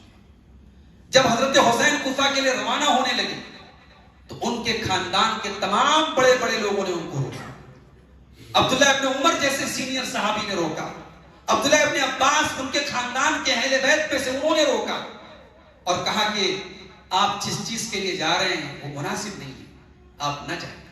اب یہاں پر ایک بات بتاؤ، لوگ باتیں کرتے ہیں کہ صاحب حضرت حسین ظلم کے خلاف آواز بلند کرنے کے لیے گئے تھے۔ شاعر کہتا ہے قتل حسین اصل میں مرگ یزید تھا، اسلام زندہ ہوتا ہے ہر کربلا کے بعد۔ سوال یہ ہے کہ جس اسلام کو حضرت حسین زندہ کرنے کے لیے جا رہے تھے، کیا نعوذ باللہ اس اسلام کو ماننے والے پوری دنیا میں اس وقت صرف حضرت حسین تھے؟ اس وقت جتنے صحابہ موجود تھے وہ اسلام کو نہیں مانتے تھے، اور اگر اسی اسلام کو سارے صحابہ مانتے تھے تو ان صحابہ نے حضرت حسین کا ساتھ کیوں نہیں دیا؟ الٹے ان کو منع کیا کہ نہیں آپ مت جائیں، آپ کا جانا ٹھیک نہیں، آپ جن لوگوں کی دعوت پر جا رہے ہیں اور جن لوگوں نے آپ کا سپورٹ کرنے کی بات کہی بھروسے کے قابل نہیں، سب لوگوں نے منع کیا۔ بعض لوگوں نے کہا آپ جا رہے ہیں تو جائے، اپنے بچوں کو لے کے نہ جائے، اپنی فیملی کو لے کے نہ جائے۔ ان تمام باتوں سے یہ رزلٹ نکل کر کے سامنے آتا ہے کہ پہلی بات تو یہ کہ حضرت حسین جنگ کے ارادے سے نہیں جا رہے، جنگ کے ارادے سے کوئی اپنے چھوٹے معصوم بچوں کو لے کے نہیں جاتا، اپنے گھر کی عورتوں کو لے کے نہیں جاتا، اپنے پورے پریوار کو لے کے نہیں جاتا۔ حضرت علی نے بہت جنگیں کی، اپنے گھر کے چھوٹے بچوں کو لے کے نہیں گئے، اپنے گھر کی عورتوں کو لے کے نہیں گئے۔ حضرت حسین کے نانا جناب محمد رسول اللہ صلی اللہ علیہ وسلم نے اپنی زندگی میں بہت جنگیں کی، بدر ہوئی، احد ہوئی، خندق ہوئی، حنین ہوئی، اللہ کے نبی اپنے گھر کے چھوٹے بچوں کو لے کے تو نہیں گئے، جنگ کے مقصد سے نہیں گئے تھے۔ اور کربلا میں جو ہوا وہ کوئی اسلام اور کفر کی لڑائی نہیں تھی، اگر اسلام اور کفر کی لڑائی ہوتی تو حضرت حسین اس لڑائی میں اکیلے نہ ہوتے، ان کے خاندان کی اور لوگوں نے ان کا ساتھ دیا ہوتا، اور ان کے خاندان ہی کے نہیں، وہ صحابہ جنہوں نے نبی کے ساتھ اپنی گردنیں کٹانے کے لیے تیار ہو گئے، جنہوں نے تبوک کے موقع پر ایک کھجور چوس چوس کر پورا سفر گزار دیا، وہ صحابہ جنہوں نے نبی کے ساتھ میلوں کی مسافت طے کر کے دنیا بھر کی مصیبتیں اٹھائیں، وہ صحابہ کرام ابھی ان کی ایک بڑی تعداد موجود تھی، وہ صحابہ حضرت حسین کا ضرور ساتھ دیتے۔ تو اگر کربلا میں اسلام نعوذ باللہ خطرے میں تھا اور حضرت حسین رضی اللہ تعالیٰ عنہ اس کو زندہ کرنے جا رہے تھے تو صحابہ کرام ضرور ساتھ دیتے۔ بہرحال حضرت حسین جب چلے راستے میں ان کو مسلم بن عقیل کا خط ملا۔ یہ خط جب ملا حضرت حسین کو تو کربلا سے تقریباً 8-10 کلومیٹر پہلے قادسیہ ایک جگہ ہے، قادسیہ سے 3 میل پہلے حضرت حسین کو یہ خط ملا، اور علامہ طبری نقل کرتے کہ حضرت حسین نے خط ملتے ہی واپس لوٹنے کا ارادہ کیا، نہیں جانا ہے مجھے۔ جب یہ ظلم کے خلاف آواز بلند کرنے جا رہے تھے اور اسلام خطرے میں تھا اور اسلام کو زندہ کرنے جا رہے تھے تو واپس لوٹنے کا ارادہ کیسے کر لیا میرے بھائی؟ اس کا مطلب کی کہانی وہ نہیں ہے جو بیان کی جائے۔ حضرت حسین سمجھ گئے تھے کہ میرے ساتھ فراڈ کیا گیا ہے، دھوکہ کیا گیا، میں جو سمجھ رہا تھا وہ بات غلط نکلی، یزید کو اور تمام لوگوں نے خلیفہ مان لیا ہے اور کوفہ کے لوگوں کا صرف یہ بہکاوا ہے، مجھے کوفہ جانے کا کوئی مطلب میرا نہیں ہے۔ حضرت حسین نے واپس جانے کا ارادہ کیا، مگر مسلم بن عقیل کے جو بھائی لوگ ساتھ میں تھے انہوں نے کہا واللہ لا نرجو حتی نصیب بثارنا او نقتل، اللہ کی قسم ہم نہیں واپس جائیں گے جب تک اپنے بھائی کا انتقام نہ لے لیں یا ہم قتل نہ کر دیے جائیں۔ تو حضرت حسین نے فرمایا لا خیر فی حیاتنا بعدکم، کہا کہ جب تمہارے بعد میں زندہ رہ کے کیا کروں گا، اگر تم لوگوں کی یہ من چاہے تو چلو۔ فسارا، اس کے بعد حضرت حسین چلے۔ اب یہاں ابن زیاد نے ایک اپنی فوجی ٹکڑی بھیجی، پوری فوج نہیں، ایک فوج کا دستہ بھیجا، اور اس فوج کے دستے کا جو کمانڈر تھا اس کا نام تھا عمر بن سعد، اس کو بھیجا کہ جا کر کے حضرت حسین کو روکو اور حضرت حسین سے کہو کہ وہ کیا چاہتے ہیں۔ اب حضرت حسین کو جب عمر بن سعد کے لشکر نے روکا تو یہ وہ جگہ تھی جس کو ہم کربلا کہتے ہیں۔ لشکر نے روکا تو حضرت حسین نے کہا کہ میں 3 چیزوں میں سے کوئی ایک چیز میں چاہتا ہوں، ایک آپشن میرا یہ ہے کہ آپ لوگ مجھے واپس جانے دیں، دوسرا آپشن یہ ہے میری فیملی کو واپس جانے دیں اور مجھے کسی اسلامی سرحد کی طرف روانہ کر دیں، میں اللہ کی راہ میں جہاد کرنے چلا جاتا ہوں، اور تیسرا آپشن یہ ہے کہ مجھے یزید کے پاس بھیج دیں، میں یزید سے بات کروں۔ اب ظاہر ہے یزید سے کیا بات کریں جب یزید سے بات کریں گے تو پھر دودھ کا دودھ اور پانی کا پانی ہو جائے گا. ان کے پاس تو لیٹرز موجود ہے جو اہل کوفہ نے ان کو لکھے, وہ بوری موجود ہے خطوط. اس ظاہر ہے وہ خطوط کی بوری وہ کوفہ والوں کے جرم کی داستان ہے. اور حضرت حسین کے ساتھ جو کوفی لوگ آئے تھے راستے سے جو ان کو ملے تھے, وہ کبھی یہ نہیں چاہتے تھے کہ حضرت حسین یزید کے پاس جائے. اور حضرت حسین کا یہ کہنا کہ میں یزید کے پاس جاؤں, یہ صاف اس بات کی دلیل ہے کہ حضرت حسین یزید کے بارے میں کوئی نگیٹو خیال نہیں رکھتے تھے. جو بیان کیا جاتا ہے کہ وہ یزید کو بہت برا سمجھتے تھے اور ظالم سمجھتے تھے, اگر وہ ظالم سمجھتے تھے تو اس کا مطلب نعوذ باللہ وہ اتنے بزدل تھے کہ جب دیکھا انہوں نے کہ میری جان خطرے میں تو یزید کے پاس جانے کا آپشن پیش کیا. اس کا مطلب یہ ہوا کہ اس پورے واقعے میں بہت ساری گتھیاں ہیں, اور حضرت حسین کے یہ تین آپشن کو جب ہم اپنے سامنے رکھتے ہیں تو گتھیاں دھیرے دھیرے کھلنے لگتی ہیں, اور یہ سمجھ میں آتا ہے کہ حضرت حسین در حقیقت اہل کوفہ کے کرتوت کو بتانا چاہ رہے تھے یزید کے پاس جا کر. اور امام ابن کثیر نے تو یہاں تک الفاظ نقل کیے کہ مجھے امیر المومنین یزید کے پاس جانے کا, یزید کے لیے امیر المومنین کا لفظ استعمال کیا حضرت حسین رضی اللہ تعالیٰ عنہ نے. علامہ ابن کثیر نے نقل کیا ہے بدایہ النہایہ. مگر ابن زیاد کی ضد جو ہے اس نے معاملہ خراب کر دیا. جب عمر بن سعد تیار ہو گیا کہ بہت اچھی بات ہے, آپ کوئی فتنہ فساد نہیں چاہتے, کوئی جنگ نہیں چاہتے, آپ نے تین آپشن رکھے, بہت اچھی بات ہے. اس نے ابن زیاد کے سامنے جب یہ تین آپشن رکھے تو ابن زیاد نے کہا کہ نہیں, میں بس ایک بات پر راضی ہوں کہ حضرت حسین میرے ہاتھ پر یزید کے نام کی بیعت کریں. حضرت حسین اس کے لیے تیار ہیں, اور ظاہر ہے ان کی خودداری کے خلاف بات ہے. اور اس کے بعد وہ افسوسناک واقعہ پیش آیا. اب ظاہر ہے کہ 72 لوگ تھے, پھر اس میں بچے بھی شامل تھے, عورتیں بھی شامل تھیں. اب اس میں حقیقت میں کیا ہوا ہوگا اس کا ادراک تو کرنا بہت مشکل ہے, لیکن یقیناً اس میں تو کوئی دو رائے نہیں کہ حضرت حسین شہید ہوئے, ان کے گھر کے بہترین لوگ شہید ہوئے. اور بڑی عجیب بات ہے کہ کربلا کے شہداء کی جب لسٹ بیان کی جاتی ہے اور بیان کرنے والے رو رو کر بیان کرتے ہیں تو کربلا کے ان شہیدوں میں حضرت علی کے 3 بیٹوں کا نام کوئی نہیں لیتا. اس میں علی کے بھی 3 بیٹے تھے, ایک بیٹے کا نام تھا ابو بکر, ایک بیٹے کا نام تھا عمر, اور ایک بیٹے کا نام تھا عثمان. کربلا کی داستان رو رو کر بیان کرنے والے یہ 3 نام کبھی نہیں بیان کریں گے, کیونکہ یہ 3 نام بیان کریں گے تو دنیا پوچھے گی کہ تم تو کہتے ہو کہ ابو بکر ان کے دشمن تھے, عمر ان کے دشمن تھے, عثمان ان کے دشمن تھے, اور علی نے اپنے دشمنوں کے نام پر اپنے بچوں کے نام پر رکھ. کربلا کے ان شہیدوں میں حضرت حسن کے بھی 3 بیٹے تھے, ان کے نام بھی ابو بکر تھے, عمر تھے, عثمان تھے. کربلا کے ان شہیدوں میں حضرت حسین کا بھی ایک بیٹا تھا, اس کا نام عمر تھا. اور علامہ ابن تیمیہ نے نقل کیا ہے کہ اللہ کی لعنت ہو ان تمام لوگوں پر جنہوں نے حضرت حسین کو قتل کیا, یا ان کے قتل پر مدد کی, یا ان کے قتل سے راضی ہوا. یقیناً وہ سب اللہ کی لعنت کے حقدار ہیں. مگر یہ بات کسی معتبر روایت سے پایہ ثبوت کو نہیں پہنچتی کہ یزید نے حضرت حسین کے قتل کا حکم دیا, یا یزید ان کے قتل پر راضی تھا, یا یزید نے کسی طریقے کا آرڈر دیا ہو کہ ہاں حضرت حسین کو.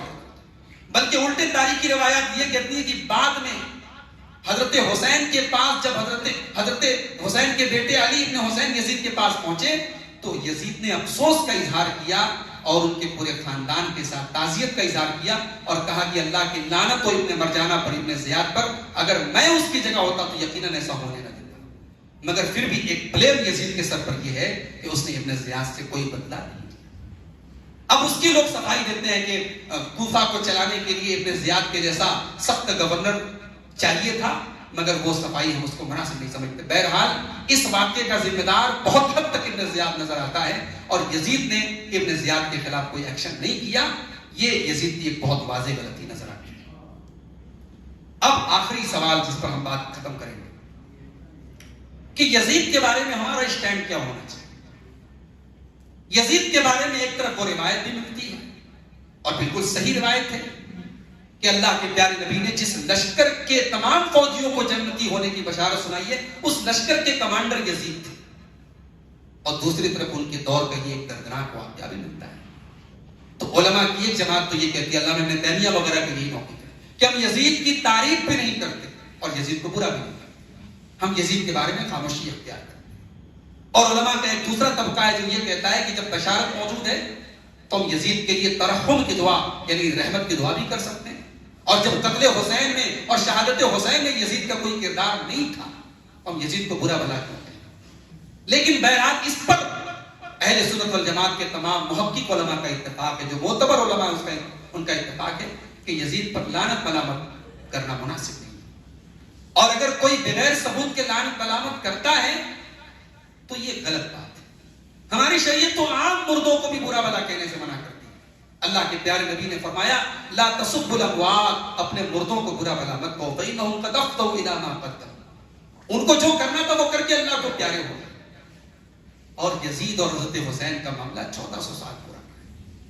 ہم اس واقعے میں جتنا اندر تک داخل ہوتے ہیں ہمارے پاس اتنا کنٹراڈکشن ملتا ہے, اتنی آپس میں ٹکرانے والی روایتیں ملتی ہیں کہ ہم کسی ایک نتیجے تک پہنچنا ہمارے لیے بہت مشکل ہوتا ہے. ہم قرآن کی اس آیت کو اپنے سامنے رکھیں, تلک امۃ قد خلت لها ما کسبت ولکم ما کسبتم, یہ ایک امت تھی جو گزر گئی, تم جو کرو گے تمہیں اس کا ثواب ملے گا, انہوں نے جو کیا اس کا ثواب ان کو ملے گا. ہم سے اللہ تعالیٰ قیامت کے دن یہ قطعاً نہیں پوچھے گا کربلا کے واقعے کا ذمہ دار کون تھا, لیکن اللہ ہم سے یہ ضرور پوچھے گا تم نے بغیر ثبوت کسی پر لعنت ملامت کیوں کی. اللہ ہم سے یہ ضرور پوچھے گا کہ تم حضرت حسین رضی اللہ تعالیٰ جو نبی کے نواسے تھے, نبی کے اہل بیت تھے, تم ان سے محبت کرتے تھے کہ نہیں کرتے تھے, ان کے متعلق تمہارا کیا اسٹینڈ تھا. اس لیے ہمیں اس معاملے میں اعتدال کا راستہ اپنانا چاہیے. ہم اہل بیت سے, جن میں حضرت حسین بھی شامل ہیں, دلی محبت رکھتے ہیں, مگر اس محبت کی وجہ سے ہم صحابہ کرام کے بارے میں کوئی گستاخی والا جملہ اپنی زبان سے نہیں نکال سکتے. آخری بات بیان کر کے بات ختم کرتا ہوں. ہمارے علماء بیٹھے ہوئے ہیں, عقیدے کی ایک کتاب ہے, میں آپ سب کو بھی ریکمینڈ کرتا ہوں, کبھی موقع ملے تو پڑھیے گا. بہت ہی مختصر سی کتاب ہے, اس کا نام ہے العقیدۃ الطحاویہ. امام طحاوی رحمۃ اللہ علیہ کی عقیدے پر بہت چھوٹی سی کتاب ہے. امام طحاوی نے اس کتاب میں 2 لائن میں ہمارا عقیدہ صحابہ کے بارے میں کیا ہونا چاہیے, 2 لائن میں انہوں نے اپنا عقیدہ لکھا ہے. اس عقیدے کو آپ یاد کر لیجئے اور اپنے بچوں کے دماغ میں بٹھا دیجئے. بھئی کربلا میں کیا ہوا, حضرت حسین کی شہادت کیسے ہوئی, ان تمام باتوں کو ایک طرف رکھیے. اس پورے معاملے میں صحابہ بیچ میں آ رہے ہیں. حضرت معاویہ صحابی ہیں, حضرت مغیرہ صحابی ہیں, عمرو بن عاص صحابی ہیں. صحابہ کے متعلق ہمارا اسٹینڈ کیا ہونا چاہیے, 2 لائن نوٹ کر لیجیے. امام طحاوی لکھتے ہیں وَنُحِبُّ أَصْحَابَ رَسُولِ اللَّهِ صلی اللہ علیہ وسلم, ہم اللہ کے رسول کے صحابہ سے محبت کرتے ہیں. وَلَا نُفْرِطُ فِي حُبِّ أَحَدٍ مِّنْهُمْ, اور ہم کسی صحابی کی محبت میں حد سے آگے نہیں بڑھتے. ہم علی سے محبت کرتے ہیں مگر علی کو مشکل کشا نہیں مانتے. ہم حضرت حسین سے محبت کرتے ہیں مگر حضرت حسین کو اپنا مشکل کشا, اپنا حاجت روا نہیں مانتے. آج ہماری قوم اس قدر جاہل ہو چکی ہے. ٹیپو سلطان کی قبر پر آج میں گیا, وہاں دیکھا ایک فیملی ہے, عورتیں ہیں, بچے ہیں, ایک صاحب ہیں, اپنی پوری فیملی کو لے کر کے وہ سلام پڑھ رہے ٹیپو سلطان کے اوپر, اور اس میں ایک انہوں نے جملہ پڑھا یا صاحب المیسور کن لی ناصری, اے میسور کے بادشاہ تو میرے مددگار, تو میرا مددگار بن جا. میرے بھائی یہ کھلا ہوا شرک نہیں ہے. ٹیپو سلطان اگر اپنے دور کے بہت بڑے اللہ کے ولی بھی تھے, اگر اس کو بھی مان لیے تھے, تب بھی آپ ان کی قبر پہ جا کے ان سے یہ کہہ رہے ہیں کہ تو میرا مددگار بن جا. یہ کھلا ہوا شرک ہے میرے بھائی, اور آج امت یہ کر رہی ہے. تو کسی صحابی کے بارے میں ہم یہ عقیدہ رکھیں نعوذ باللہ کہ وہ ہمارے مشکل کشا ہیں, وہ ہمارے مددگار ہیں, ہمارے حاجت روا ہیں, یا ان کا نام لے لے تو ہماری مصیبتیں دور ہو جائیں. ہم ایسا نہیں کرتے. وَلَا نُفْرِطُ فِي حُبِّ أَحَدٍ مِّنْهُمْ, کسی صحابی کے بارے میں ہم سے تجاوز نہیں کرتے. وَلَا نَتَبَرَّأُ مِنْ أَحَدٍ مِّنْهُمْ, اور کسی صحابی پر ہم تبرہ نہیں کرتے. تبرہ مطلب نفرت کا اظہار, بیزاری کا اظہار. کسی صحابی سے ہم بیزاری کا اظہار نہیں کرتے. سارے صحابہ ہمارے ہیں. ہماری رشتہ داری حسین ابن علی سے بھی نہیں ہے, اور ہماری رشتہ داری حضرت معاویہ سے بھی نہیں. ہمیں حسین بھی پیارے ہیں کیونکہ وہ نبی کے پیارے ہیں, اور ہمیں معاویہ بھی پیارے ہیں کیونکہ وہ نبی کے پیارے ہیں. جو نبی کے پیارے ہیں وہ سب ہمارے ہیں. وَلَا نَتَبَرَّأُ مِنْ أَحَدٍ مِّنْهُمْ, ہم کسی صحابی پر تبرہ نہیں کرتے. وَنُبْغِضُ مَن يُبْغِضُهُمْ, اور جو صحابہ سے بغض رکھے, جو صحابہ سے نفرت کرے, جو صحابہ کے بارے میں غلط زبان استعمال کرے, ہم ایسے لوگوں سے بغض رکھتے ہیں. ایسے لوگوں کے لیے ہمارے دل میں کبھی سافٹ کارنر نہیں ہو سکتا. ایسے لوگوں سے ہم کبھی کمپرومائز نہیں کر سکتے. جب تک صحابہ صحابہ کی گستاخی کوئی کر رہا ہے اور ہم اسے ہاتھ ملا لیں، یہ نہیں ہو سکتا. وَنُبْغِضُ مَن يُبْغِضُهُمْ، صحابہ سے بغض رکھے. وَبِغَيْرِ الْخَيْرِ يَذْكُرُهُمْ، جو صحابہ کا ذکر برے انداز میں کرے. آج تو صاحب ایک کیمرہ سامنے لگا لیا، 4-5 لوگوں کو اپنے سامنے رکھ لیا اور حدیثوں کے حوالے دے دے کر اور تاریخ کی روایتوں کے حوالے دے دے کر امت کے دماغ میں حضرت معاویہ کے خلاف زہر بھر دو. اس کے بعد کہو میں ہوں علمی، میں ہوں کتابی، میں ہوں مسلم، میں ہوں کتابی. نہ میں بابی، نہ میں وہابی، میں ہوں مسلم، میں ہوں کتابی. اس قسم کے نعرے لگائے جائیں. ارے کاہے کے کتابی اور کاہے کے علمی؟ وہ علم نہیں ہے، وہ کتاب نہیں ہے جو آپ کو صحابہ سے دور لے کے چلے جائے. جو ریسرچ، جو تحقیق آپ کو صحابہ سے نفرت کرنے پر مجبور کرے، اس صحابہ سے دور لے کے جائے، ایسی ریسرچ کو اپنے جوتے کی نوک پر رکھیے. صحابہ رب کے پیارے ہیں، صحابہ نبی کے پیارے ہیں. امام طحاوی کہتے ہیں جو صحابہ کا ذکر برے انداز میں کرے میں سے لوگوں سے نفرت کرتے ہیں. وَلَا نَذْكُرُهُمْ إِلَّا بِخَيْرٍ، اور صحابہ کا ذکر ہمیشہ اچھے انداز میں ہم کرتے ہیں. وَحُبُّهُمْ دِينٌ وَإِيمَانٌ وَإِحْسَانٌ، صحابہ کی محبت دین ہے، صحابہ کی محبت ایمان ہے، صحابہ کی محبت احسان ہے. وَبُغْضُهُمْ كُفْرٌ وَنِفَاقٌ وَطُغْيَانٌ، اور صحابہ سے بغض رکھنا، صحابہ سے نفرت کرنا، یہ کفر ہے، یہ نفاق ہے، یہ سرکشی ہے، یہ حد سے تجاوز ہے. اپنی نوجوان نسلوں کو صحابہ کی سیرت بتاؤ گے. وہ ہمارے ریئل ہیروز ہیں، وہ ہمارے آئیڈیلز ہیں. انہیں خالد بن ولید کی سیرت پڑھ کے سناؤ، انہیں عمرو بن عاص کی سیرت پڑھ کے سناؤ، انہیں سعد بن وقاص کی سیرت پڑھ کے سناؤ.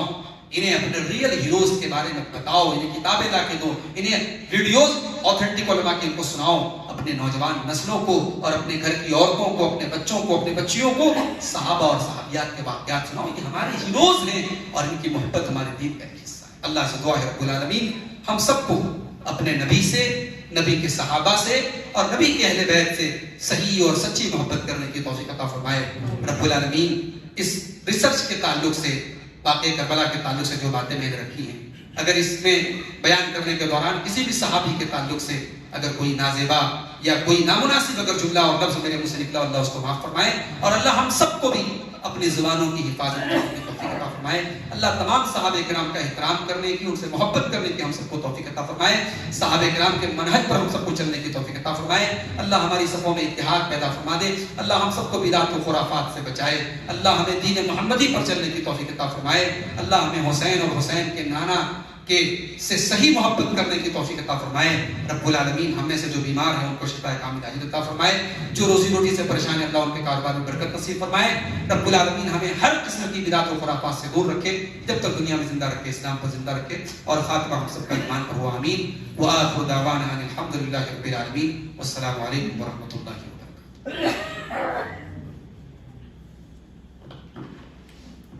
جزاکم اللہ خیر.